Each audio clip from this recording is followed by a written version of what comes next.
study of eugenics. Science of racism. That's what some people say. And so my name is Eugene. And so when I found out that I was becoming a father for the first time, I said, I need to figure out my name. And eugenics is actually race improvement through selective breeding. To me, that ain't nothing wrong. If you know that you're getting ready to bring children into the world, you should select your partner properly. Because if you select your partner properly, you can improve the entire human race.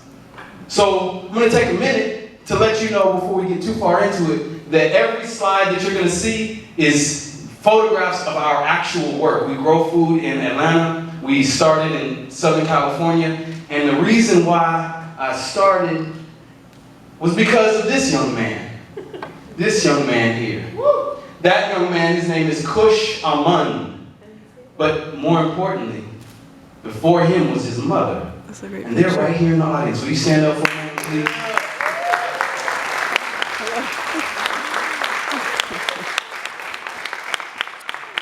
So about 17 years ago, this amazing woman sitting here, Samantha Elena, came to me and said, I'm pregnant. And I was glad because I knew it was mine. And I was freaked out because I was in this country. And I was born as a black man in this country. If I was born as a black man in Kemet 4,000 years ago, and she came to me and said, I'm pregnant, I would have brought in elephants for her to ride on. But I was in Pomona. Right? I was in Pomona, and I went into our little backyard on Indian Hill Boulevard, and I just started planting seeds because my grandparents on my mother's side are farmers. So I'm giving you that context so that I can go on, and before I go too much further, I want to ask the eldest person in the room if I can continue. My elders, do I have permission to speak? Sure. Thank you, sir. So, this is what happened. I realized that I want this woman to eat the best food possible while she's gestating this being. And when this child comes out, I want the breast milk to be clean.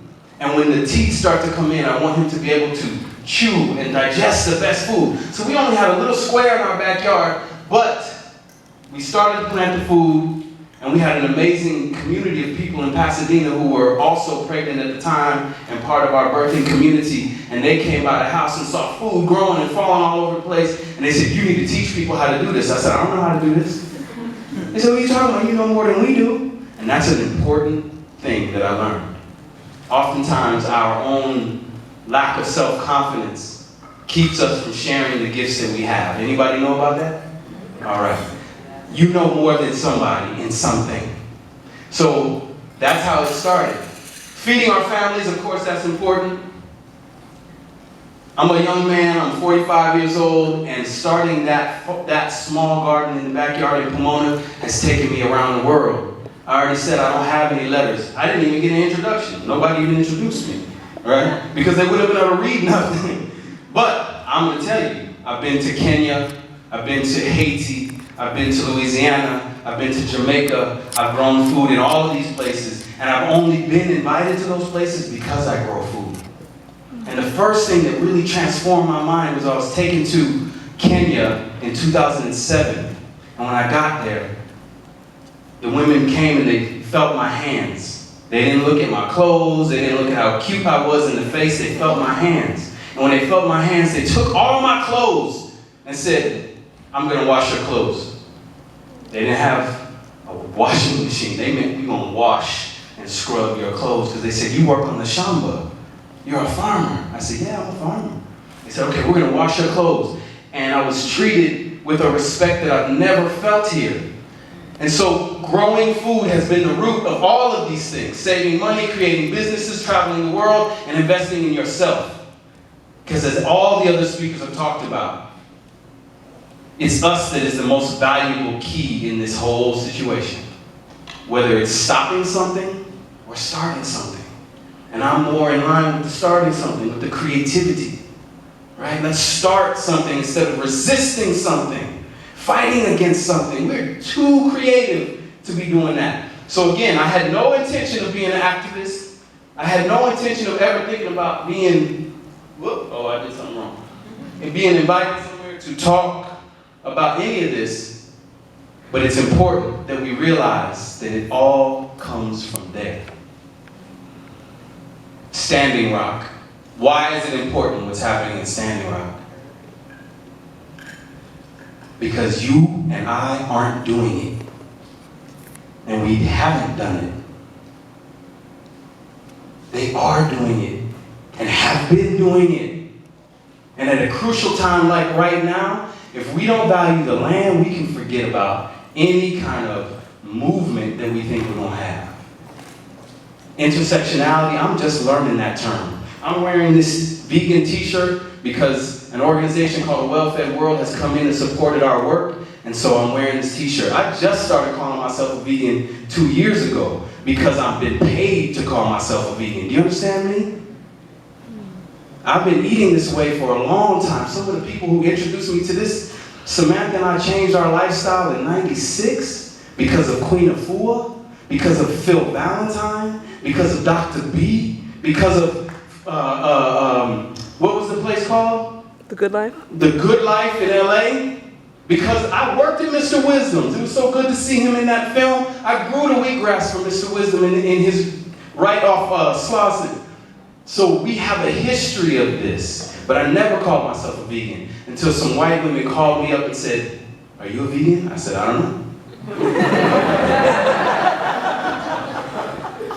Tell me why you're asking. And they said, "Well, we've seen some videos online that you're making compost without any animal fertilizer." I said, "Yeah." They said, "That's veganic compost, correct?" I was like, "I guess so." They said, "Well, we really need to support people of color who are already doing this work in their communities. Are you interested in support?" I said, "Yes, always." And I got these t-shirts and I've been invited places and all of that. And so I said, "Okay, I guess I'm a vegan." I still don't really want to say it, so I'll just wear the shirt. Y'all can read, right? All right, so we're good on that. So this is what I'm interested in. Those are the things, if I'm going to represent something, I represent indigenous wisdom, the time for land rights and reparations. That will be always my platform. Always. If vegan will get me in the door to stand in front of these amazing people and get my mind blown and my heart washed by all the people who came up before me, then I'll do that. I'll be a vegan for today. But you know, if you catch me in the hallway, what I'm going to talk to you about is that. That's what's important. Now, how do we do that? How do we do that in LA? How do we do that in Atlanta? We grow food in Southwest Atlanta. We grow food in the SWATs. I've been in Atlanta for 10 years. I started at Crenshaw High School with a man named Adonijah Miyamura L. Yo, give it up. Adonijah Miyamura L. He taught me everything. Oh, he blew my mind with Food Forestry International, but we didn't make no money. And every time we got a USDA grant to start a project, they funded it, we got paid on time, and in the moment it was successful, it was canceled. And we started to understand that, like, oh, okay, they want the data, they want our methodology, they don't want success. And so I was invited to come to Atlanta. We started some big projects in Atlanta, and it's still the same game. Sometimes it's a little even more intense in Atlanta, because in Atlanta we have that history and that present of deep racism. So, why did we stop growing food? Why did we stop growing food? How many of you are growing food right now for yourself? That's beautiful. So too little of us. So why did we stop growing food? We stopped growing food for a multitude of reasons. One of the key factors is lack of access to land that is stable, because there was a concept of land ownership that was introduced into our ancient indigenous cultures, where we understand the planet to be a living organism that gave birth to us. So how can you own it? But once that thing was introduced, many of us turned our back, because if you could own the land, then you could own me.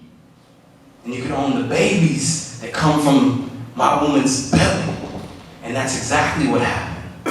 And when you own something, man, you can throw it, if this is my computer, I can throw it out in the audience and wouldn't nobody say nothing. But if it's yours, and I throw it out in the audience, we're going to have a fight. And so Standing Rock is the fight. Growing food is the fight. Atlanta is the fight. LA is the fight.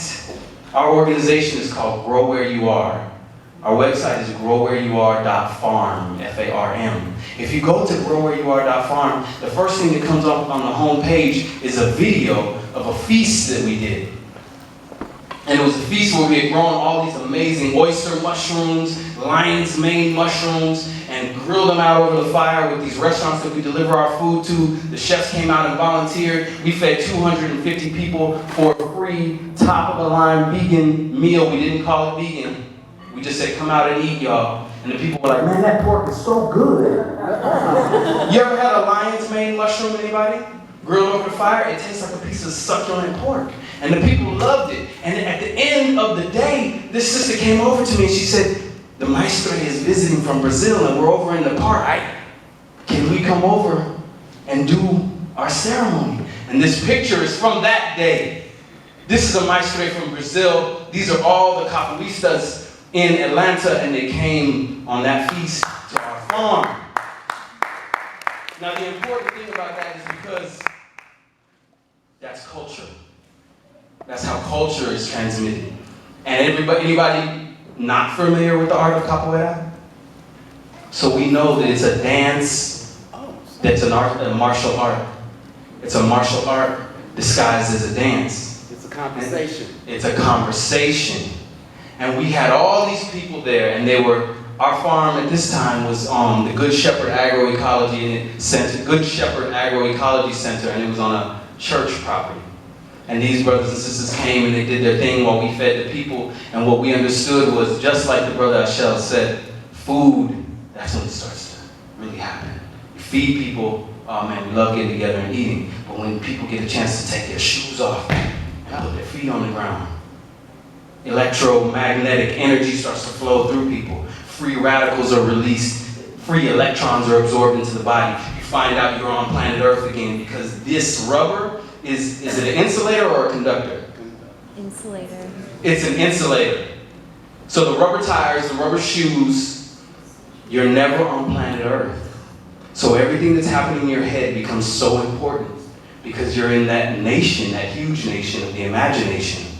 And so you think everything that's happening in your mind is so important, but if you take your shoes off and you put your feet right on the ground for 80 minutes a day, all those free radicals get released out of the body, the free electrons get absorbed into the body. That's the biochemical stuff. But the quantum level of intelligence that you absorb is the same thing with the seeds, the recipes, the stories, the songs, the clothing.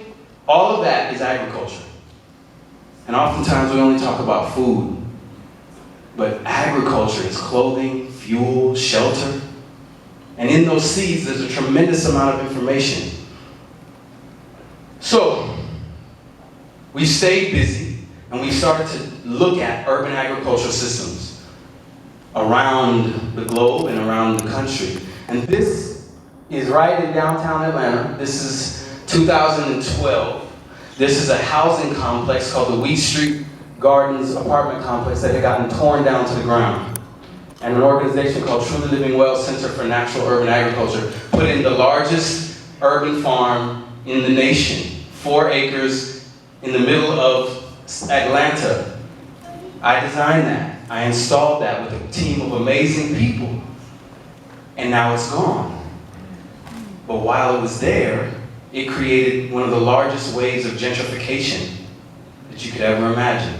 And what I've learned is through Atlanta that when you come in, when we come in and do what is native to us, it increases the property value, and unknowingly we become gentrifiers. Hear what I'm saying to you. Unknowingly we become gentrifiers when we care about the land in our environment, because the nature of who we are is so magnificent that it automatically boosts property value. So, unless we have any of these things in line, like land trusts, then our work just serves to be a prototype for a future that we hope for. What I'm here for today to talk about and to plead about is now is the time for organizations and individuals and family foundations to make it possible for land to become permanently in the hands of people who care about it. So that we can have these, create these, keep these, and always have housing available on any of the land that we grow on. Because that's where the problem comes in. One of the things that we do now, we partner with a lot of different organizations and institutions, and we put together programs that are targeted to the youth. Anybody know about Bankhead? Yeah. Well, when you go there, it's like Watts, but in the 1960s, right after police brutality. It's done. And these are the children from Bankhead. And that woman is an amazing woman who's from California. Her name is Tassili. Tassili's Raw Reality. She has a raw food restaurant in Southwest Atlanta. And when she heard we were working with these youth, she said, I'm going to come in and I'm going to teach them how to make raw food dishes and eat them. And what we're learning is that you feed people is the first way in. So it's important for us to look at this because as we work with these youth in Bankhead, what we're showing them is that a plant-based diet, eating with the seasons, eating whole foods, can move a whole lot of stuff in your makeup. Just like Michelle said, it can cleanse you, and then suddenly the entrepreneurial spirit, the self-determination, the Kujichagulia starts to activate.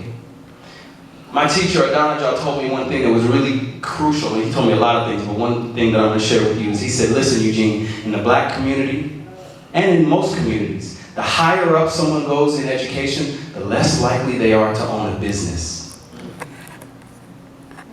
The more likely they are to work for somebody else. You go to the black community, the people who are running have a beauty salon, or they're a plumber, or they're a mechanic. Those people don't have PhDs, but they're in their community hiring people, training people, circulating the dollar. Somebody gets a PhD, Cornell West, and he can continually get fired from an institution. So what I want to impress upon those children, and maybe you, is the importance of doing. Activation. Krishnamurti would often get asked questions about, how do I concentrate? He'd say, just do it. Stop asking me how. Just do it. So we need more people growing food. And in that growing food, that means we have to transform, what does a farmer look like when you close your eyes in your mind? What does a farmer look like? If it doesn't look like you, if it doesn't look like Kush, if it doesn't look like Samantha, then that means you're going to be eating from some people that you already are uncomfortable with. How does that make sense? To eat from people who we have seen consistently degrade us and themselves. Because as Liz pointed out, this whole system of oppression, it ruins everybody. The oppressor and the oppressed. I want to feed my child and my children. I want to feed my loved ones. So I'm here to impress that upon you, that no matter what your activism is, no matter what it is that you're doing, plant some food, grow some food for yourself and for your family. And if there's ever a question about how we can be in solidarity with each other, that's going to be my answer, is that we need more people to figure out how do we motivate the children and the youth to grow food for themselves and to see that this is a lifestyle that can be viable. For it to be viable, we have to understand the food system. And so what that says down there is, where are you in the food system? Are you a consumer? Strictly? And if you are, can you change that? Thank you, y'all.